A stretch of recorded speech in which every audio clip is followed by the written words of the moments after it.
Beautiful soul, welcome back to my channel. This is my channel. I'm from Japan, Kabayan Aries. This reading is for you, for you.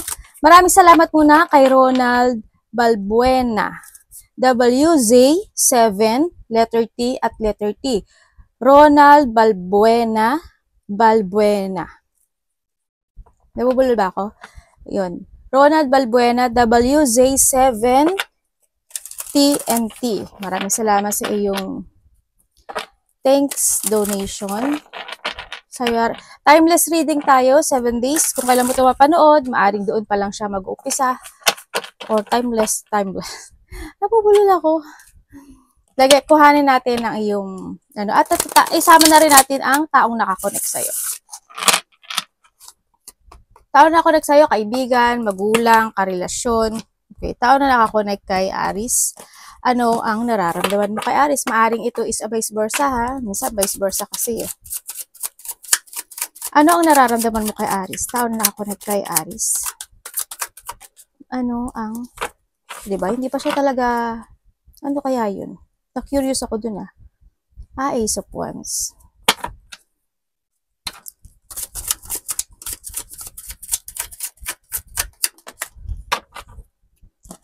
Nararamdaman niya sa'yo sa strange. Anong ibig po sabihin? Taon na ako na kay Aries, bakit strange? Maaring you are connected to Leo, no? Or Sagittarius. Same fire sign. Pwede rin na Taurus, Virgo, Capricorn. Daming Leo, eh.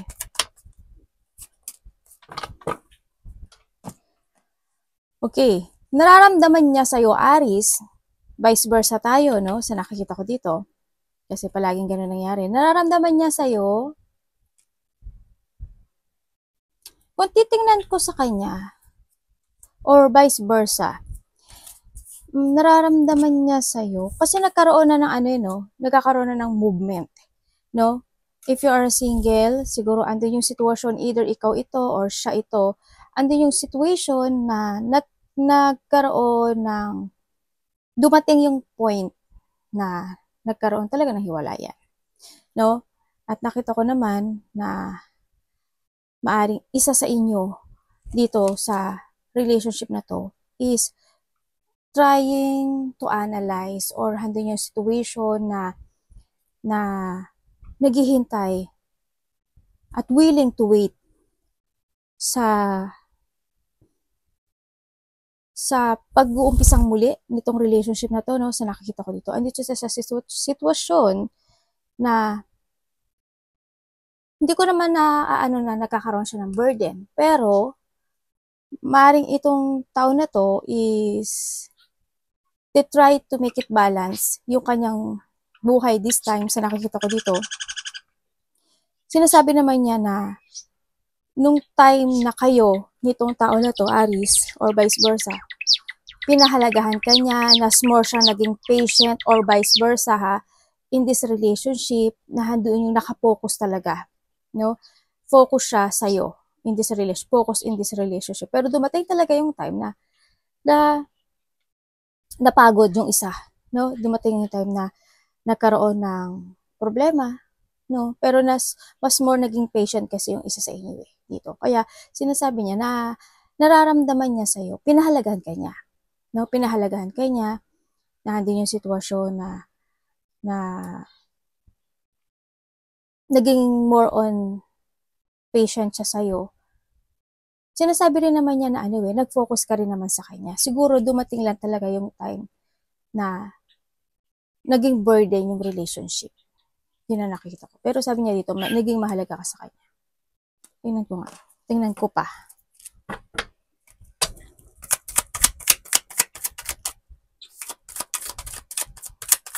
Itong relasyon na to, no, hindi to tapos, eh. May mga tensyon na hindi natapos.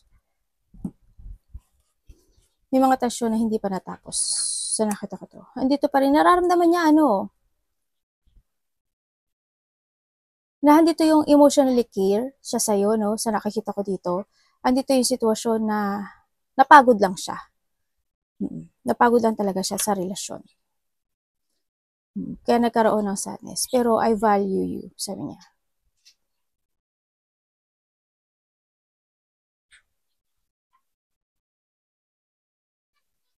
Ang nakita ko sa kanya, maaring ikaw or siya, no, naghihintay ng tamang panahon at tamang pagkakataon. No, ito, muli. Sa nakikita ko dito.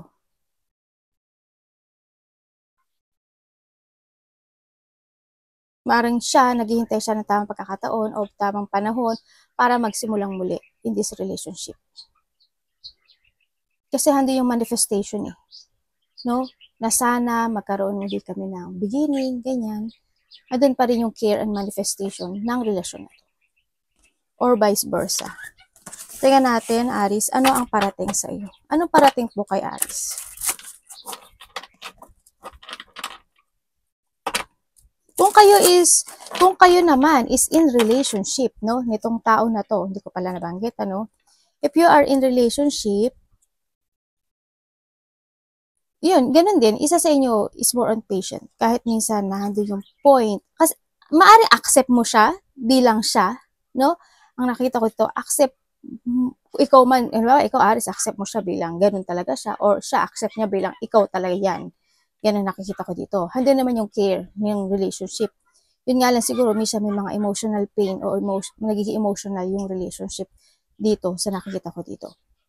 Kung single ka dito, sa nakikita ko dito, is maghintay ka lang daw.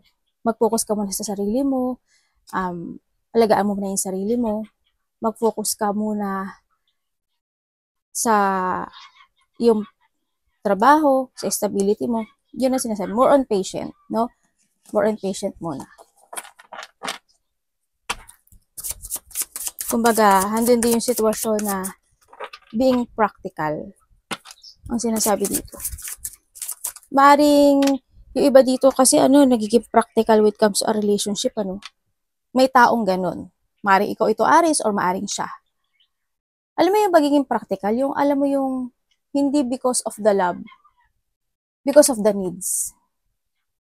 Ganun. Ano parating kay Aris? Ay, teka lang yung ating iPad.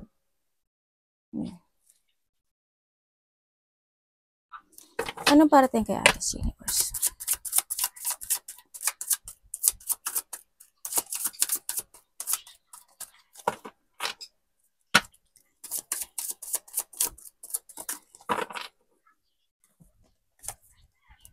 Umiinit na sa amin. Grabe. Parating sa'yo, Aris. Ay, baluga. Sorry. Parating sa'yo, meron ka daw may project ka ata gagawin. Ano po to?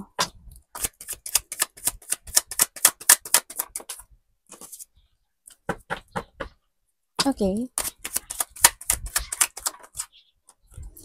Yung iba sa inyo, meron kayong gagawin na maaaring may uumpisahan kayo na project alone.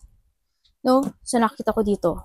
Maaaring may mag-aalok ng isang project sa'yo o isang trabaho o maaring ikaw mismo, siguro handin yung sitwasyon na magte-take a risk ka sa isang sitwasyon sa buhay mo. Ganun. Parating sa'yo. Yung iba ganun na. Yung iba naman sa inyo, meron kayong unexpected situation na maaring gagawin yung isang project na maaring mahirapan kayo doon sa bagay na yun. Yun na nakita ko. Any project or yung magte-take a risk ka for something. Kaso, medyo mahihirapan ka ata. Maaring mahihirapan kang makitungo, mahihirapan ka kasi kukulangan ka ng budget, mahihirapan ka kasi medyo hard yung situation, maaring ganun sa iba sa inyo. And then yung parating din sa iba sa inyo, hindi yung sitwasyon na maaring i-release nyo yung sarili nyo sa mga tao na maaring hindi kayo vinalue o hindi kayo pinahalagahan o hindi mo nakita yung pagpahalaga mo sa kanya. Hindi na nakita ko. And syempre, may nakikita rin ako dito na maaring may hihingi sa'yo ng tulong or may tutulungan ka na taong in a situation na nahihirapan. Yun ang nakita ko. Maaring may pinagdaanan siyang hirap or maaring ko may pinagdadaanan kang hirap and then may tutulong sa'yo. May nakikita ko dito na may taong may sakit. Siguro, may taong may sakit. Siguro matanda na to. Or someone, no? Maaring pamilya mo, maaring magulang mo, maaring ikaw. Hindi ka naman siguro ikaw. Pero may nakita akong may taong may sakit. Hindi ko alam kung tinutulungan mo siya o tinutulungan mo siya o rin siya ng tulong. Parang ganun. Meron nga rin ako nakita ito na mako-confine. Hindi naman siguro kayo lahat to. No? Kasi, energy naman yung binabasa natin. Babae man o lalaki, energy po ito ha. Yun. May mga unexpected situation. Ako na nakikita dito. Nandun yung ang nakikita ko sa'yo, merong mga disappointment, may mga situation na hardship na pinagdadaanan, may mga rejection, may mga you feel alone, you feel abandoned, o kaya sadness, may mga you feeling hopeless, may mga ganun ako nakita, may mga lungkot, may mga separation sa iba, or merong situation na sana hindi lahat depression, nalilito, or hindi nagkakaroon ng pagkakaunawaan, pagkakasundo. There's an unhappiness situation ako na nakikita sa iyo. Pero kahit na nahadon ka sa sitwasyon na yun, pinapakita mo sa lahat na you're strong. Pero deep inside, meron kang nararamdaman na nahihirapan ka. No? Yun ang nakikita ko sa'yo. Kung titignan ko nga sa'yo, nagkakaroon ka ng self-limiting sa sarili mo. No? Siguro may mga gusto ka talagang gawin, kaso hindi mo kayang gawin. Alam mo yung ganun, yung feeling mo minsan parang nag-iisa ka lang sa mundo, parang minsan mo parang walang gustong tumulong sa'yo, kahit na may tumutulong sa'yo, parang walang nakakaintindi sa'yo, yung mga ganung sitwasyon ako nakikita sa'yo. May konting, sa ibang aspeto ng buhay mo, may konting delay ha, dito. May konting delay na magaganap.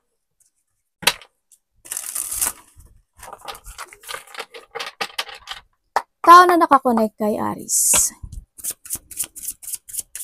Anong intention mo kay Aries? This is a timeless reading. Ulitin ko ulit baka hindi nyo maintindihan. Pwede itong mangyari anytime. The Wheel of Fortune. Tao na nakakonect sa'yo. Ang intention niya sa'yo is a Wheel of Fortune. Intention mo sa kanya. Anong ibig mo sabihin?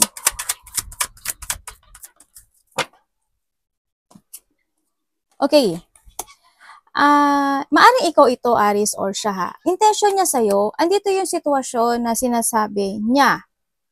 No, kung kayo is nagkahiwalay nitong tao na to. Andito yung sitwasyon na malay mo, dumating yung tamang panahon o maaring dumating in a divine timing, no, na magkaroon kayo ng pagsasaayos at magkaroon uli ng Ten of Cups, no, sa ganun, sa nakita ko, at matapos na yung mga sakit o mga hirap na dinaranas, no, kumbaga, inaalaw niya si universe na si universe ang gumawa ng destination.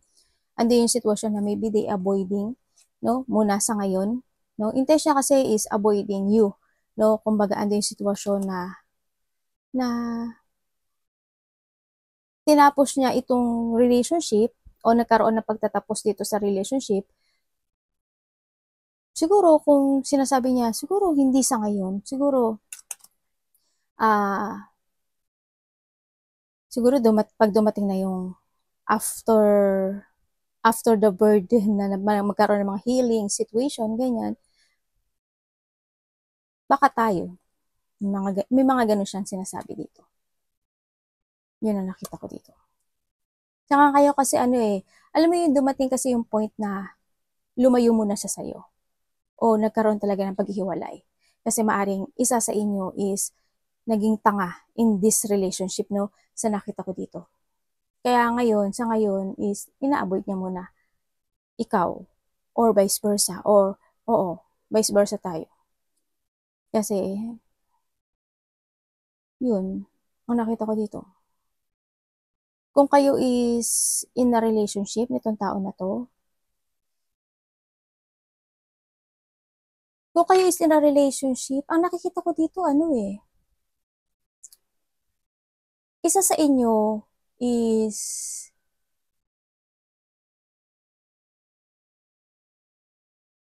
maaring may problema pero ina-avoid na magkaroon ng malaking problema, no? Dito sa relasyon na to. Kung nasa relasyon kayo, ha? Kasi ang nakikita ko dito, siguro naman alam mo, either ikaw may family or siya may family or may karelasyon ng bawat ang isa sa inyo, no? Kasi nakita ko dito, yun nga sabi ko sa inyo na may tao na nagiging tanga, no? Pero hindi yung isa nagiging very supportive. Maaaring ina-avoid niya lang na para hindi masira yung 10 of cups niya, hindi masira yung relationship. Hindi ko lang alam kung alam mo yun o maaaring nararamdaman mo yun. Ganun. O kaya, hindi yung sitwasyon na nagkakaroon naman agad kayo ng pagsasaayos. Kung kayo is single, sa nakikita ko sa'yo dito,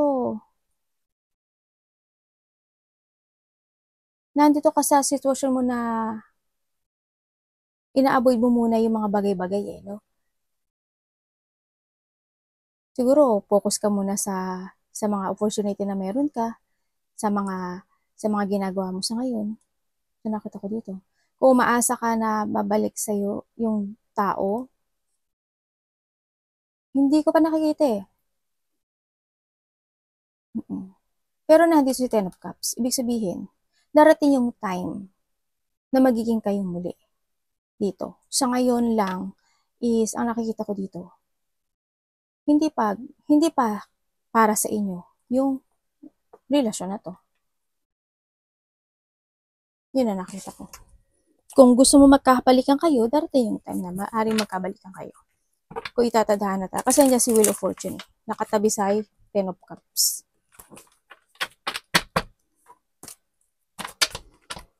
Ibig sabihin, may mga bagay o sitwasyon na kailangan nyo munang matutunan. O isa sa inyo is kailangan magkaroon ng kamulatan. Kung kayo magkahiwalay.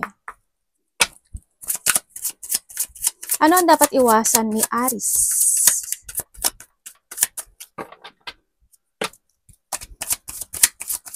In this timeless reading. Ano ang dapat iwasan ni Aries?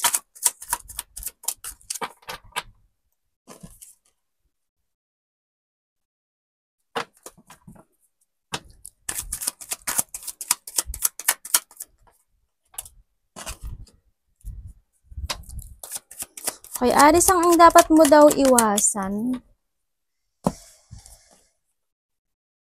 Okay, iwasan mo daw yung hindi ka mag-focus or hindi mo i-renew yung paniniwala mo sa buhay mo, no? Sa nakita ko dito.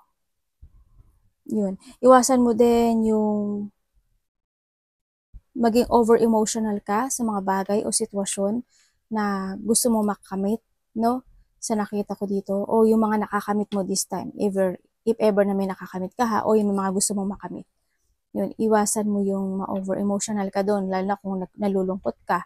Or kapag naman na-overwhelm ka, okay naman ma-overwhelm, pero pag masyado ka na-overwhelm, iba yung nangyayari, di ba? Di ba yun mga kasabihan? Iwasan mo rin yung is not to follow your heart in a good way, no? Sa nakita ko dito. Iwasan mo rin yung paniwalain yung sarili mo na hindi naman totoo. Alam mo yun? Alam mo naman siguro ibig sabihin nun. Yun. O yung magpanggap. Yan, isa yun. Iwasan mo na magpanggap. Alam ko naman hindi ka nagpapanggap. Yung iba sa inyo. Iwasan mo rin yung hindi magkaroon ng pagsasaayos sa mga bagay-bagay na dapat baguhin o dapat i-change. Isa lang yun. Yung mga bagay na gusto mo i-create. And syempre, iwasan mo din na hindi ka mag-trust sa intuition mo. Dito ay isarada natin si ano. Nakahubad pala to. Iwasan mo yung hindi ka makapag-focus sa mga goal mo, sa mga plano mo. Iwasan mo rin yung yung maging close-minded ka o malack of goal, creativity, or yung ma-impatient ka sa mga bagay-bagay o sitwasyon mo. Iwasan mo din yung mga tao na wala sila magiging magandang dulot sa'yo, kundi pagbabackstab, ganyan, o kaya yung ano, yung mga nakaraang situation. O kailangan, ilet go muna yun, ilet ko muna. Yun ang sinasabi. Kasi it's time to heal. It's time to change. No? It's time na i-renew mo yung sarili mo. Yun ang nakikita ko sa'yo dito.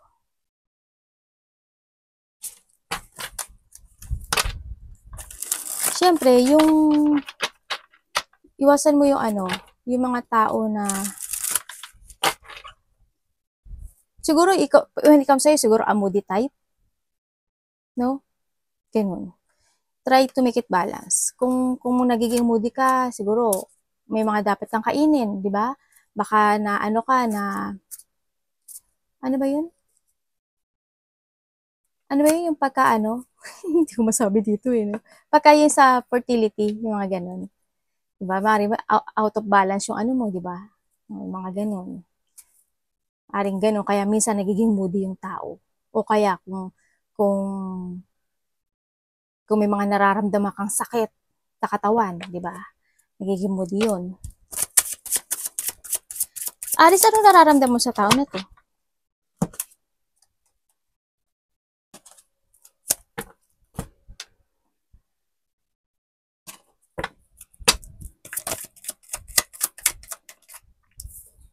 Two and two ah.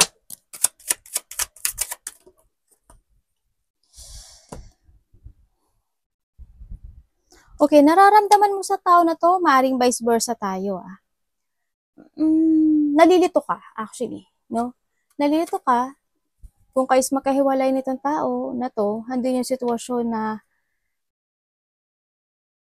maaring ikaw kasi nakakaroon ka ng choices sa buhay mo. Ganyan. Kung makahiwalay kayo nito, nararamdaman mo sa kanya ano eh, is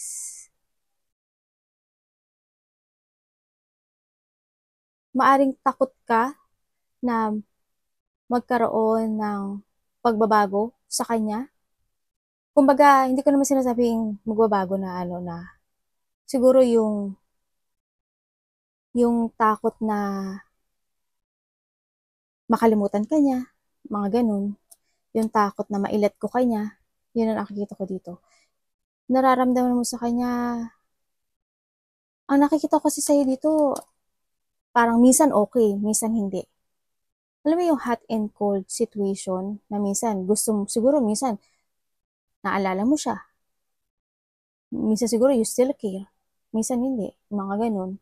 Ang nakita ko sa'yo dito. Mahalaga naman siya sa'yo. Sinabi mo naman dito, no? Dito sa card. Mahalaga siya sa akin. Yun nga lang kasi may mga time kasi na nakakapagod din. Ganun na nakita ko sa'yo.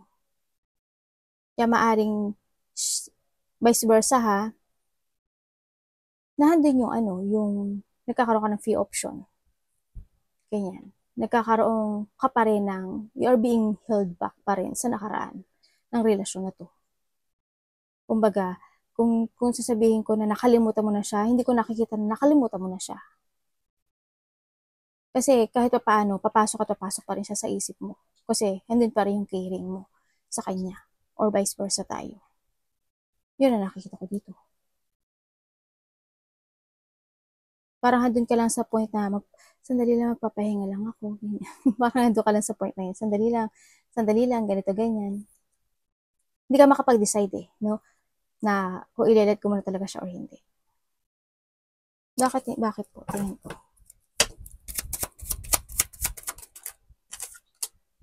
2 and 2, oh. Puro 2 ka, oh.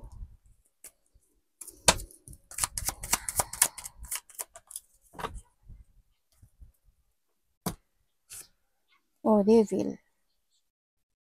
Hindi ko pa rin nakikita na nakalimutan mo na siya, hindi. Hindi ko nakita nakalimutan mo na siya. Kasi kung titingnan ko dito, patay mali siya ka lang, pero handun yung obsession. Ang nakikita ko dito.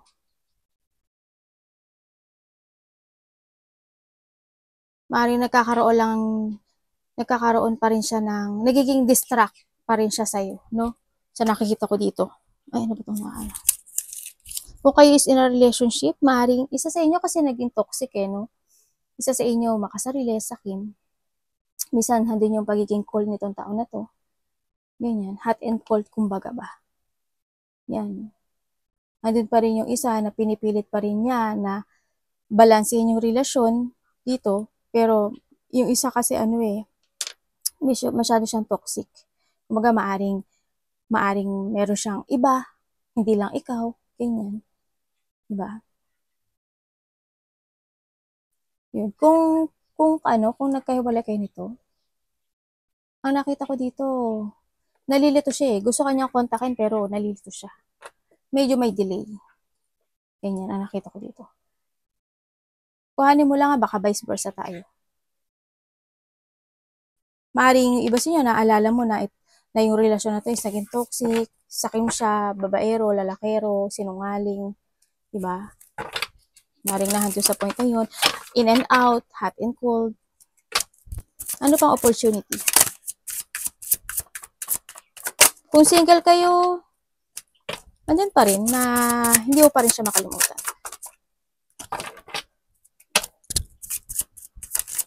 Ano pa pang opportunity?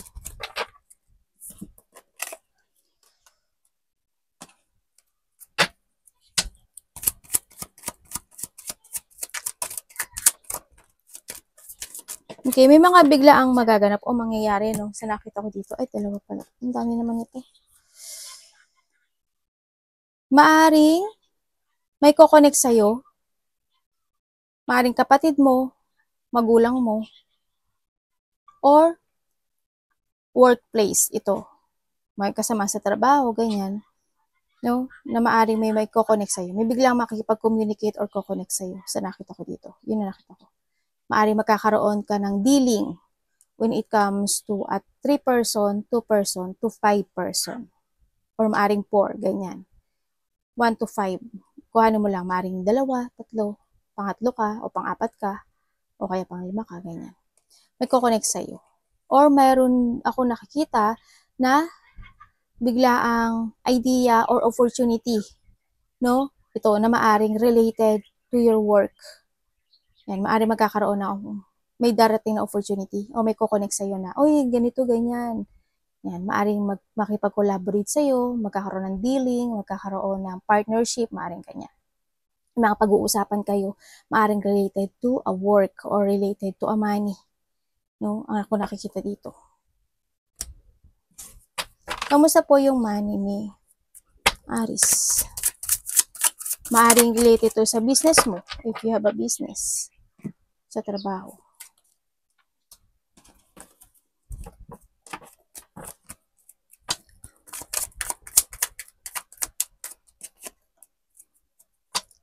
When it comes sa money mo, maybe yung iba sa inyo naghihintay ng inyong, may mga minamanifest pa siguro kayo na hinihintay nyo na hindi pa nakakamit hanggang sa ngayon. No, maaring sa money nyo. Maari din na iba sa inyo is meron pang mga bagay o sitwasyon na hindi pa natatapos. Maaring kung may mga bayarin pa kayong utang, ganyan. When it comes sa money, maaring binabayaran nyo pa at minamanifest nyo na sana is mabayaran mo na yun. Ang nakikita ko rin dito is when it comes sa money, nagkakaroon ng panghihinayang no? Siguro may mga bagay ng sitwasyon na nang hinayang ka in the past, maaring ganun, no? Sa nakita ko sa inyo. Na nag-failed, Maaring gano'n sa iba. Nakakita ko naman, kontento ka naman. Kumbaga, may kakayahan ka nga na gawin ang imposible, pwede mong gawing posible. Ganun kasi yung ability mo sa nakikita ko sa'yo dito. Kumbaga, may mga, parang handun ka sa one click na if you manifest, nakakamit mo siya. May ability ka na ganun sa nakita ko dito. Kaya andito yung sitwasyon na when it comes sa money is, you know how to grow. No? Handun naman yung mga plano mo na maaring pino-forward mo kahit papaano sa iba sa inyo, or may mga bagay-bagay o kung sitwasyon na i-explore mo para sa pera. Yan, may mga gagawin ka siguro ng mga bagong bagay about money. Kumbaga, andun yung sitwasyon na ayaw mong tumutok sa, kumbaga, in the past, ganito na ako, ganyan na ako, ang dami na nasayang, ang dami ko na pinagsisihan, and this time, ayoko na ng ganito. No, maaring may mga tinatapos ka na lang. Kung may mga unfinished business ka o unfinished na mga utang, maaring tinatapos mo na lang yun. Pero hindi ka pa rin nawawala ng pag-asa na ine-explore mo pa rin yung sarili mo sa iba't ibang mga bagay para lang magkapera. May mga bagong mga idea, bagong creativity, o may mga bagong situation ako na nakikita na maaring gawin mo. Yun. Arigato naman si God bless.